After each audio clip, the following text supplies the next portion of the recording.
सहनाववतु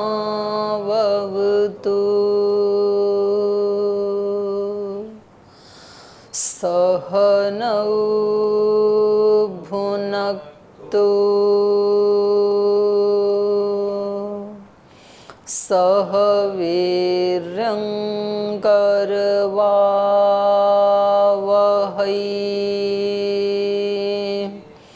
तेजस्विनावधीतमस्तु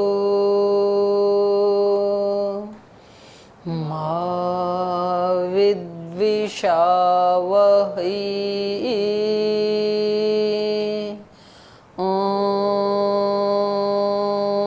शांति शांति शांति।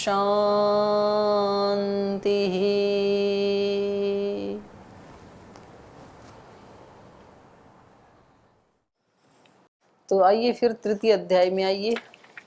अगले सेमेस्टर में होगा फिर आपका ना 4-5 ठीक। तो तृतीय अध्याय में प्रथम अध्याय में जो न्यायकार हैं उनका ये मानना है कि भाई 16 पदार्थ जो हैं उनको जानने से निःश्रेयस की प्राप्ति हो जाती है।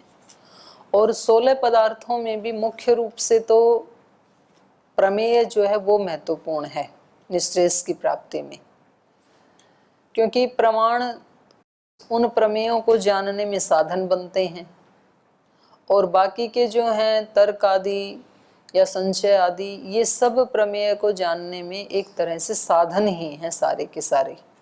तो वास्तव में प्रमेय का मतलब होता है जानने योग्य।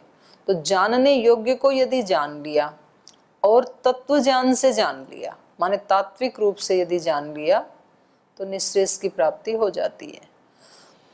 तो प्रथम अध्याय में हमने पढ़ा है 16 पदार्थों का लक्षण, उद्देश्य और लक्षण। पहले उनका उद्देश्य किया और फिर उनके लक्षण किए। फिर द्वितीय अध्याय में प्रमाणों की परीक्षा की गई है, क्योंकि प्रमेय को जानने के लिए सबसे पहला वैसे भी 16 पदार्थों में पहला जो पदार्थ है वो है प्रमाण। और प्रमाण में न्याय दर्शन 4 प्रमाणों को मानता है। तो चारों प्रमाणों का उद्देश्य लक्षण प्रथम अध्याय में और इनकी परीक्षा विस्तार से प्रत्यक्ष आदि की द्वितीय अध्याय में हमने पढ़ी। अब तृतीय अध्याय में फिर आता है प्रमेयों की परीक्षा। अब प्रमेयों की परीक्षा में प्रमेय तो अनंत हैं। प्रमेय मतलब जानने योग्य वस्तुएं कितनी हैं संसार में? अनंत हैं। कितनी वस्तुएं हैं, कितने पदार्थ हैं? तो उनमें से अगर एक वस्तु के बारे में भी हमें अज्ञान रह जाए तो हमारा मोक्ष नहीं होगा फिर। और सारी वस्तुओं को हम तात्विक रूप से जाने, सबका तत्व ज्ञान हो, तो इतना हमारे पास जीवन नहीं है। जीवन तो सीमित है ना। तो क्या करें? एक प्रश्न आता है ना सामने, तो इसका भी उत्तर ऋषि ने दे दिया कि आपको सभी पदार्थ, सभी प्रमेय जानने की आवश्यकता नहीं है। केवल 12 प्रमेय आप जान लो और 12 को जानने से ही आपको निःश्रेयस की प्राप्ति हो जाएगी। तो जो प्रथम अध्याय में 12 प्रमेय बताए थे, आत्मा, शरीर, इंद्रिय, अर्थ, बुद्धि, मन, प्रवृत्ति, दोष, प्रत्यभाव, फल, दुख और अपवर्ग, ये 12 पदार्थ हो गए। तो केवल इन 12 को जान लो आप। और इनमें भी मुख्य रूप से तो जैसे आत्मा, इंद्रिय और इनके अर्थ, यानी इस शरीर को जान लें। शरीर में फिर इंद्रियां हैं, इंद्रियों के विषय हैं, इसके अंदर आत्मा है, तो इनको जान लें। और इस शरीर में घटित होने वाले सुख दुख आदि, फिर आत्मा का आना जाना, प्रत्यभाव, और जो भी हम राग और द्वेष से युक्त होकर के, दोषों से युक्त होकर के जो प्रवृत्ति हमारी होती है, जो कर्म करते हैं, फिर उनका सुख दुख के रूप में जो फल मिलता है, माने 24 घंटे हम जिसको जी रहे हैं प्रैक्टिकली, उसको हम तात्विक रूप से जान लेंगे तो फिर हम वैसे ही आचरण करेंगे जैसे करना चाहिए। कैसा करना चाहिए? जो हमारे लिए सुखदायी हो, दुखदायी ना हो। और सुखदायी भी ऐसा हो कि वो सुख कभी छीने नहीं। तो ऐसा यदि हम जान लें तो इसी के लिए ये दर्शन बनाया महर्षि गौतम जी ने, और इसी के लिए हमने मनुष्य शरीर को पाया। तो चलिए, प्रमाणों की परीक्षा हो चुकी है। अब तृतीय अध्याय के प्रथम आह्निक को हम शुरू करते हैं। परीक्षितानि प्रमाणानि, प्रमाणों की परीक्षा हो चुकी है। प्रमेयम इदानीम परीक्षते, अब प्रमेय की परीक्षा करते हैं। तच्च आत्मादि आत्मादित्यात्मा विविच्यते, तो वो प्रमेय क्या है? आत्मा आदि जो हैं, आत्मादि इति आत्मा, आत्मा आदि में है जिनके, जो 12 प्रमेय हैं तो उनमें सबसे पहला प्रमेय क्या है? आत्मा। तो आत्मा आदि में है जिनके, ऐसे जो आत्मा आदि प्रमेय हैं उनकी हम विवेचना करते हैं। किम देह इंद्रिय मनो बुद्धि वेदना संघात मात्रमात्मा आहोस्वित तद व्यतिरिक्त इति। आत्मा के बारे में पहले संशय उठा रहे हैं, क्योंकि परीक्षा करने के लिए सबसे पहले क्या होना चाहिए? संशय उठना चाहिए कि ये चीज ऐसी है या नहीं है। कह रहे हैं किम देह इंद्रिय मनो बुद्धि वेदना संघात मात्रम आत्मा। शरीर, इंद्रिय, मन, बुद्धि, वेदना मतलब संवेदनाएं, इन सब का जो संघात मात्र, इनका जो ग्रुप है, यही आत्मा है क्या? आहोस्वित तद व्यतिरिक्त, या फिर इस संघात से अतिरिक्त कोई आत्मा नाम का तत्व है? तो ये प्रश्न पूछा इन्होंने। कुतस्ते संशय, बोले ये संशय क्यों हुआ आपको? तो बोले ये इसलिए हुआ संशय, व्यपदेशस्य उभयथा सिद्धेः, बोले उपदेश के, व्यपदेश के उभयथा सिद्ध होने से, जो कथन किया जाता है आत्मा के बारे में, या जो व्यवहार किया जाता है, जो व्यपदेश किया जाता है किसी भी संज्ञा के बारे में, तो उसके उभयथा सिद्ध होने से। कैसे उभयथा सिद्ध? क्रियाकरणयोः कर्तरा संबंधस्य अभिधानम व्यपदेश। व्यपदेश किसे कहते हैं? क्रियाकरणयोः, क्रिया और करण का, कर्ता संबंधस्य अभिधानम, कर्ता के साथ जो संबंध है उस संबंध का जो अभिधान है उसको व्यपदेश किया जाता है। कर्ता के साथ क्रिया का और करण का जो संबंध है उसका जो अभिधान किया जाता है उसको क्या कहते हैं? व्यपदेश या व्यवहार। और सद्विविध, वो 2 प्रकार का होता है। कैसे? अवयवेन समुदायस्य मूलैर्वृक्षः तिष्ठति इति। वो एक तो जो व्यपदेश होता है, कथन होता है, वो कैसा होता है? अवयवेन समुदायस्य, अवयव सहित पूरे समुदाय का कथन होता है। जब हम कहते हैं वृक्ष, तो वृक्ष कहने से उसकी जड़, उसकी टहनियाँ, उसके पत्ते, उसके फूल, फल, सब का ग्रहण हो गया ना, अवयव सहित, उसको वृक्ष कहेंगे हम।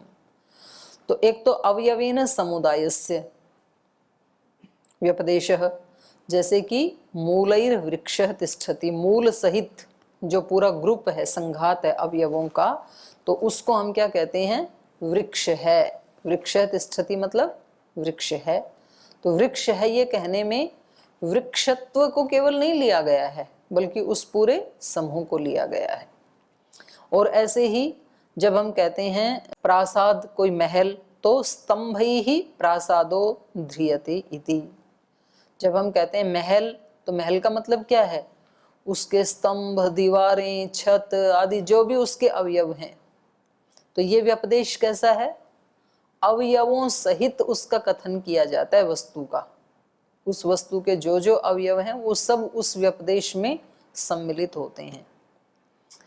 और दूसरा होता है अन्येन अन्यस्य व्यपदेशः, अन्य के द्वारा माने दूसरे के द्वारा, अन्यस्य व्यपदेश, दूसरे का व्यपदेश किया जाता है। जैसे परशुना वृश्चति, कुल्हाड़े से काटता है। तो यहाँ पर जो साधन है वो तो कुल्हाड़ा है, तो कुल्हाड़े से काटता, जो काटने वाली क्रिया है उसमें कुल्हाड़े का कथन नहीं किया जाता है। काटता है, इसमें केवल क्रिया का कथन किया जा रहा है, साधन का कथन नहीं किया जा रहा है। और वहां पर जब वृक्ष तिष्ठति, या प्रासाद मूले वृक्ष तिष्ठति जब कहते हैं तो सारे अवयवों का कथन किया जा रहा है, यहाँ पर नहीं किया जा रहा है साधन का कथन। जैसे प्रदीपेन पश्यति, दीपक से देखता है, तो दीपक एक अलग चीज है और जो देखता है जो क्रिया है, तो यहाँ पर क्रिया और करण का संबंध उसके साथ नहीं है। क्रिया का संबंध तो है केवल कर्ता के साथ, लेकिन करण का संबंध नहीं है। और पहले वाले में करणों का भी संबंध है। तो इन्होंने व्यपदेश की परिभाषा क्या की थी? क्रिया करणयोः कर्तरा संबंधस्य अभिधानम। क्रिया और करण का कर्ता के साथ जो संबंध है और उस संबंध का अभिधान व्यपदेश कहलाता है। तो कहा व्यपदेश दो प्रकार का होता है, एक में क्रिया के साथ करण भी जुड़ते हैं, कर्ता के साथ जो संबंध होता है क्रिया और करण का, तो एक में तो कर्ता के साथ करण और क्रिया दोनों जुड़ते हैं, उसको व्यपदेश कहते हैं। और दूसरा जो व्यपदेश है उसमें करण अलग होता है, केवल कर्ता के साथ एक क्रिया का संबंध होता है। ठीक है, समझ में आ गया। प्रदीपेन पश्यति, यहाँ पर करण का संबंध नहीं है कर्ता के साथ, केवल देखने वाली क्रिया का संबंध है। अस्ति च अयम व्यपदेश, और ऐसा भी व्यपदेश हमने देखा है, चक्षुषा पश्यति, मनसा विजानाति, बुद्ध्या विचारयति, शरीरेण सुख दुखम अनुभवति इति। तो हम लोक में ऐसा व्यपदेश भी देखते हैं, आँख से देखता है, मन से जानता है, बुद्धि से विचार करता है, शरीर से सुख दुख का अनुभव करता है। तो ये कौन से वाला व्यपदेश है? पहले वाला है कि दूसरा वाला है? इसमें जब हम कहते हैं कि ये व्यक्ति आंख से देखता है, तो यहाँ पर संशय किया जा रहा है, उत्तर तो देंगे अभी, है ना। तो ये पूछ रहे हैं कि ये जो व्यवहार किए जाते हैं लोक में, ये व्यक्ति आंख से देखता है, मन से जानता है, तो ये जो क्रियाएं हैं, ये जो कथन हैं, तो इनमें क्या ये करण भी कर्ता के साथ इन्वॉल्व हैं या करण अलग हैं, क्रिया क्रिया इन्वॉल्व है? किस प्रकार का व्यपदेश है ये? करण को आश्रय करके कहा। हाँ, करण का संबंध है कर्ता के साथ। हाँ, उस कर्ता के साथ इन्वॉल्व नहीं है करण, जैसे प्रदीपेन पश्यति इसमें। तो कह रहे हैं तत्र न अवधार्यते, ये जो क्रियाएं होती है ना, जो लोक में कहा जाता है चक्षुषा पश्यति, मनसा विजानाति, बुद्ध्या विचारयति, शरीरेण सुख दुखम अनुभवति इति, तत्र न अवधार्यते। तो यहाँ पर हमें अवधारण नहीं हो रहा है कि यहाँ पर किम अवयवेन समुदायस्य देहादि संघातस्य व्यपदेश अथ अन्येन अन्यस्य तद व्यतिरिक्तस्य वा इति। तो बोले यहाँ हमें अवधारण नहीं हो रहा है कि ये कौन सी प्रकार का व्यपदेश है। क्या इन सब अवयवों से समुदाय का अर्थात देह आदि संघात का कथन किया जा रहा है? सामान्य रूप से तो जब हम व्यवहार में बोलते हैं कि मैं इसको देखता हूं, तो इसका मतलब क्या होता है? मैं देखता हूं मतलब शरीर के लिए ही हम मैं बोलते हैं ना, वहां पर तो मैं सुखी हूं, तो यहाँ पर शरीर को लेकर के ही बोलते हैं ना, क्योंकि सुख दुख का संबंध तो आत्मा के साथ नहीं, मन के साथ है। मन होता है ना सुखी दुखी। तो जब रात को मन काम नहीं करता है तो वही सिचुएशन अभी भी बनी हुई है। दिन में किसी के घर में चोरी हो गई या किसी व्यक्ति की डेथ हो गई, तो रात को भी तो चोरी हुई हुई है ना, और डेथ हुई हुई ही है। लेकिन उस समय जब मन काम नहीं कर रहा, व्यक्ति गाढ़ निद्रा में सो गया, तब तो दुखी नहीं है, तो आत्मा तो है तभी भी। तो ये जो संबंध है ये इन शरीर आदि के साथ है, इसी का ही हम कथन करते हैं या फिर हम आत्मा का कथन करते हैं? क्योंकि सांख्य दर्शन में हमने ये भी पढ़ा कि भोग कहाँ तक होते हैं? चिदवसाना भोग, चेतन पर्यंत जाते हैं भोग, क्योंकि मन तो जड़ है, तो जड़ को क्या सुख दुख होगा? सुख दुख तो चेतन को होता है ना भाई। टेबल को क्या सुख दुख हो गए? तो जड़ है। तो यहाँ पर अवधारण नहीं कर पा रहे हैं हम। तत्र न अवधार्यते किम अवयवेन समुदायस्य, इन अवयवों के साथ अवयवों सहित समुदाय का ग्रहण किया जा रहा है। इन ऊपर वाले प्रयोगों में चक्षुषा पश्यति मनसा विजानाति इत्यादि में देहादि संघातस्य व्यपदेश है, यहाँ देह आदि जो संघात है उसका व्यपदेश किया जा रहा है, या फिर प्रदीपेन पश्यति इसकी तरह अन्येन अन्यस्य किसी अन्य साधन से किसी अन्य का व्यपदेश किया जा रहा है कि चक्षु तो एक साधन है, चक्षु के माध्यम से आत्मा देख रहा है, चक्षु नहीं देख रहा है। चक्षुषा पश्यति के दो अर्थ होते हैं ना, आंख देख रही है, आंख से देख रहा है ऐसे कहा जाता है, और या तो आंख एक साधन है, देखने वाला कोई और है, आत्मा, ये व्यपदेश है। तो ये अवधारण नहीं हो रहा है। तो ये कह रहे हैं अन्येन अयम अन्यस्य व्यपदेश। तो बोल दूसरे वाले पक्ष को हम लेके चल रहे हैं, संघात को लेके नहीं चल रहे हैं। आत्मा कैसा है, इन संघात से व्यतिरिक्त है। ये संघात क्या है, उसका साधन है, चक्षु आदि उसके साधन है। जैसे वहां पर प्रदीप एक साधन है, परशु एक साधन है, ऐसे ही क्रियाएं तो आत्मा ही कर रहा है और ये सब उसके शरीर आदि इंद्रियां आदि उसके साधन हैं। तो कहा अन्येन अयम अन्यस्य व्यपदेश है, अन्य के द्वारा अन्य का व्यपदेश किया जा रहा है। कस्मात, कैसे मानेंगे, तो इसका उत्तर दे रहे हैं दर्शन स्पर्शनाभ्याम एकार्थ ग्रहणात्। कह रहे हैं दर्शन स्पर्शन आदि जो क्रियाएं हो रही हैं इनके द्वारा एकार्थ ग्रहणात्, एकार्थ माने एक पदार्थ, एक ही पदार्थ का ग्रहण हो रहा है। जिस वस्तु का मैंने सुबह दर्शन किया था उसी को अब मैं स्पर्श कर रहा हूं। तो दर्शन करने वाला और स्पर्श करने वाला कोई एक ही पदार्थ है, एक का ही कथन किया जा रहा है। तो ये एक का ही ग्रहण होने से पता लग रहा है कि इनके अतिरिक्त कोई तीसरा है। जिस चीज का दर्शन किया था चक्षु से और जिसका अभी स्पर्श किया जा रहा है हस्तादि त्वक से, ये दोनों तो साधन हैं, चक्षु और त्वक आदि तो, और इन दोनों के द्वारा जिसको बोध हो रहा है वो कोई एक है। दर्शनेन कश्चित अर्थो गृहीत स्पर्शनेन अपि सो अर्थो गृह्यते। दर्शन से किसी पदार्थ को जो हमने ग्रहण किया था, स्पर्श से भी उसी पदार्थ का ग्रहण हो रहा है अभी। जैसे यम अहम अद्राक्षम चक्षुषा तम स्पर्शनेन अपि स्पृशामि इति, जिसको मैंने आंखों से देखा था उसी को अब मैं स्पर्श कर रहा हूँ। किसी व्यक्ति के सामने कोई फल लाए तो वो कहेगा कि हाँ ये सुबह मैंने वहां रखा हुआ देखा था किचन में और अभी मैं इसी का स्पर्श कर रहा हूँ। तो सुबह जिसने देखा था और अभी जो स्पर्श कर रहा है वो एक ही व्यक्ति है, अलग अलग नहीं है।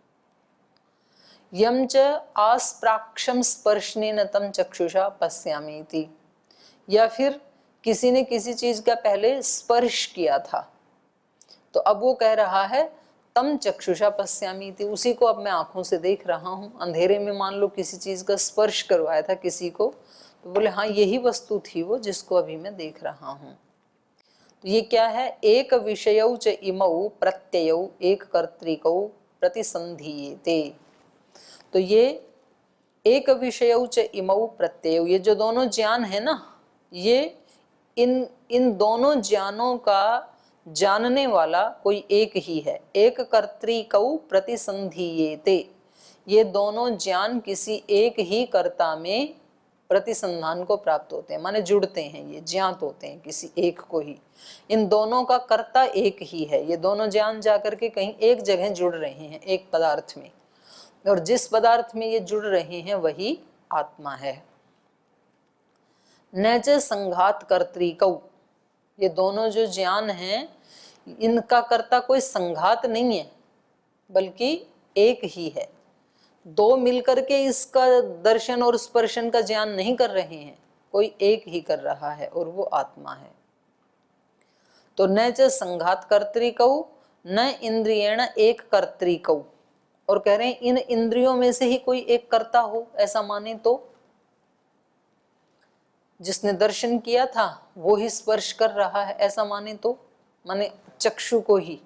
तो कह रहे हैं नहीं, एक इंद्रिय भी इसका कर्ता नहीं हो सकता है।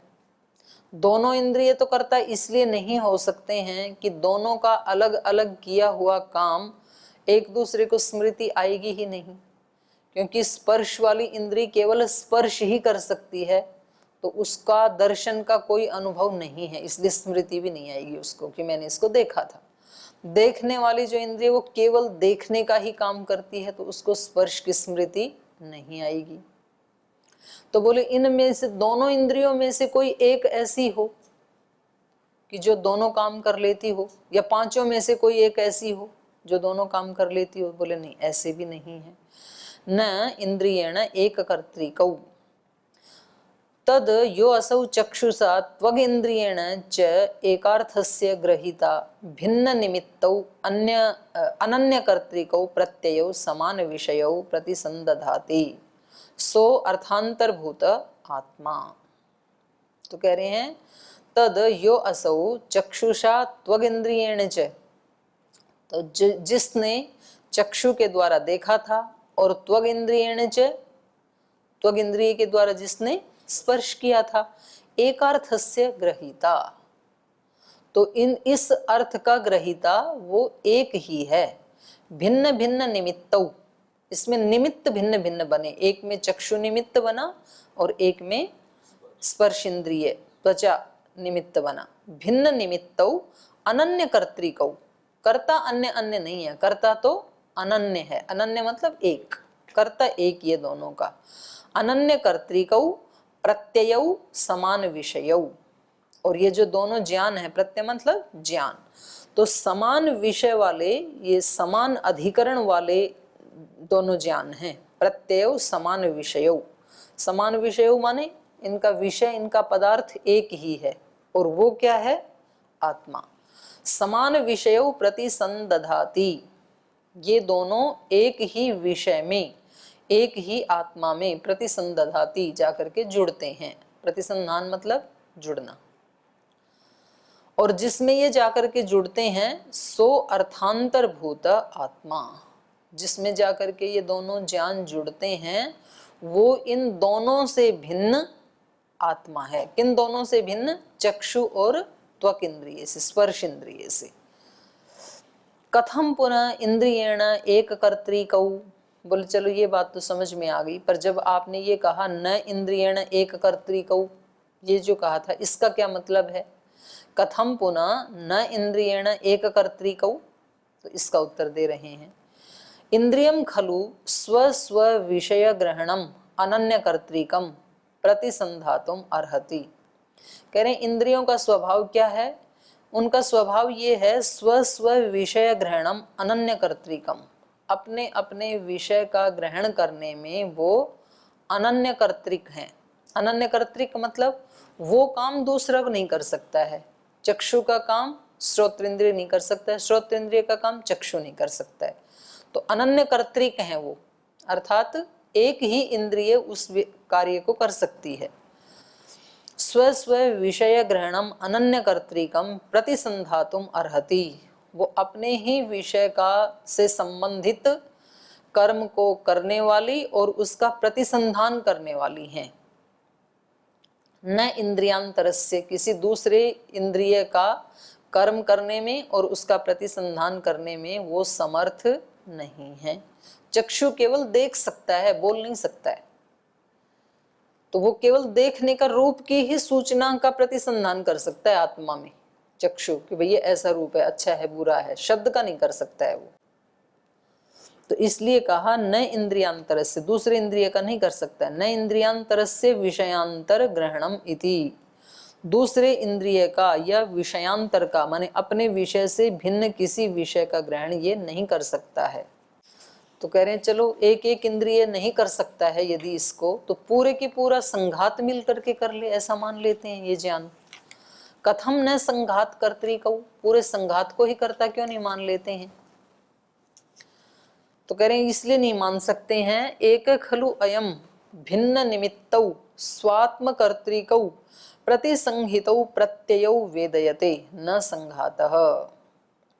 एक खलु अयम भिन्न निमित्तौ, ये एक आत्मा ही है जो भिन्न निमित्तौ, भिन्न भिन्न निमित्तों से होने वाला जो ज्ञान है, स्वात्म कर्तृक मतलब स्वयं कर्तृक। स्वयं कर्तृक मतलब मैंने ऐसा किया, हम ऐसे बोलते हैं ना, मैंने ही देखा था और मैं ही इसको स्पर्श कर रहा हूं, तो इसको कहेंगे स्वात्म कर्तृकौ प्रतिसंहितौ। ये आपस में प्रतिसंहितौ माने संबद्ध हैं, किसी एक ही कर्ता में ये परस्पर दोनों ज्ञान संबद्ध हैं, क्योंकि एक में है ना, पूरा संघात मिलके नहीं कह रहा ना। ये आंख बोले कि मैंने इसको देखा था, फिर त्वग इंद्रिय बोले मैं इसको छू रहा, ऐसा नहीं होता है ना। एक ही व्यक्ति बोलता है कि मैंने ही इसे देखा था और मैं ही इसको छू रहा हूं। तो स्वात्म कर्तृकौ प्रतिसंहितौ प्रत्ययौ वेदयते। स्वयं कर्तृक माने मैंने ही देखा था और मुझ में ही दोनों ज्ञान संबद्ध हैं, ऐसा ज्ञान होता है। न संघातः, संघात का ज्ञान तो होता ही नहीं है।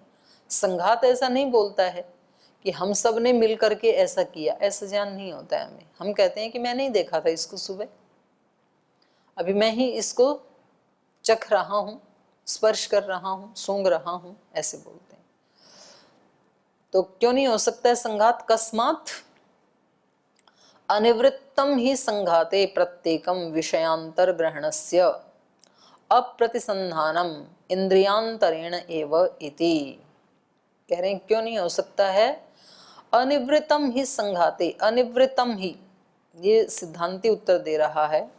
पहले पूर्व पक्षी ने पूछा कि भैया संघात का कथन क्यों नहीं हो सकता है, तो इसका उत्तर दिया जा रहा है अनिवृत्तम ही संघाते प्रत्येकम विषयांतर ग्रहणस्य अप्रतिसंधानम।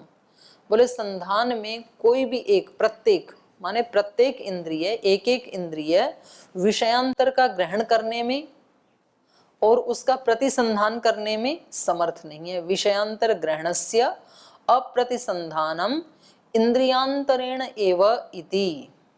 दूसरी इंद्रिय के विषय को पांचों में से कोई भी एक इंद्रिय ना तो ग्रहण कर सकता है और ना ही उसका प्रतिसंधान कर सकता है। प्रतिसंधान माने जोड़ना, जुड़ना। तो किसी भी इंद्रिय में ये सामर्थ्य नहीं है कि वो अपने विषय से अतिरिक्त बाकी चार के विषयों को या तो अनुभव कर सके या तो उनका प्रतिसंधान कर सके, तो ये सामर्थ्य उसमें नहीं है। तो आगे कह रहे हैं न विषय व्यवस्थानात्। बोली अगर ऐसा ही है, ये हेतु देकर के आप किसी आत्मा को मान रहे हैं तो ये तो उचित नहीं है, क्योंकि ऐसा तो इसलिए नहीं होता है इंद्रियों में, क्योंकि इंद्रियों में विषयों की व्यवस्था कर रखी है। आंख केवल देखने का काम करेगी और वाणी बोलने का करेगी, त्वच स्पर्श का करेगी, तो ये तो इंद्रियों की व्यवस्था है, इसलिए एक दूसरे के फील्ड में एक दूसरे नहीं जाते हैं। पर इससे किसी इन पांचों से अतिरिक्त कोई आत्मा है ये मानने की क्या जरूरत है? आत्मा की कोई जरूरत नहीं है, सब अपना अपना काम कर रहे हैं। तो इसको फिर हम कल पढ़ेंगे, आज यहीं विराम लेते हैं।